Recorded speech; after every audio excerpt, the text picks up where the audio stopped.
Drones open up incredible possibilities, mapping large areas, capturing rooftops, documenting sites from above, but aerial photogrammetry has unique requirements and challenges. Let's get you started safely and legally. Before you fly, check your local drone regulations. You usually need a license and to notify local people. Get permissions for private property if that's what you're photographing. Check for no-fly zones in the local area.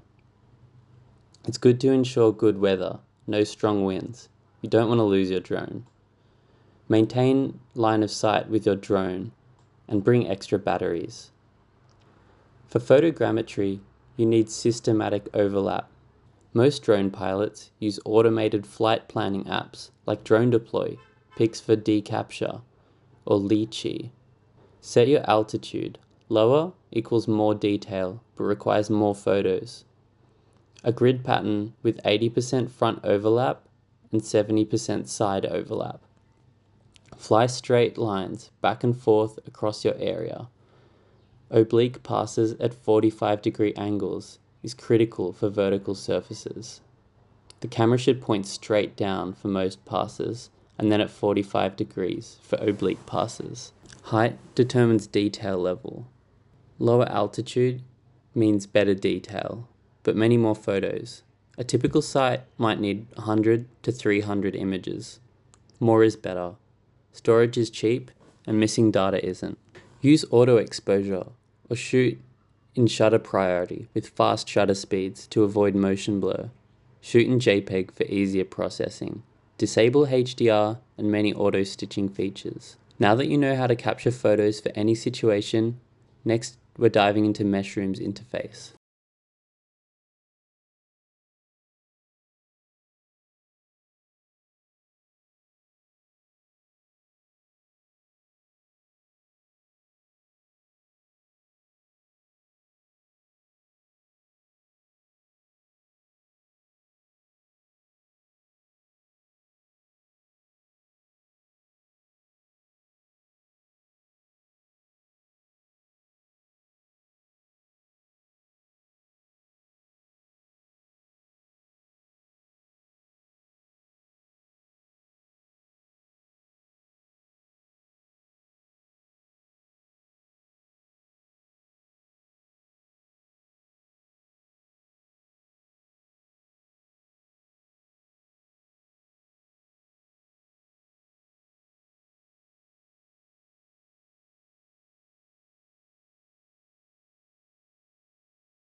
Height determines detail level.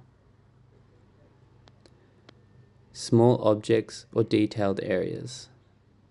Buildings and medium sites. Large area mapping. 10 to 25 meters. 30 to 75 meters. 75 to 200 meters. Lower altitude means better detail, but many more photos. A typical site might need 100 to 300 images. More is better. Storage is cheap, and missing data isn't. Use auto exposure or shoot in shutter priority with fast shutter speeds to avoid motion blur. Shoot in JPEG for easier processing. Disable HDR and many auto stitching features. Now that you know how to capture photos for any situation, next we're diving into Meshroom's interface.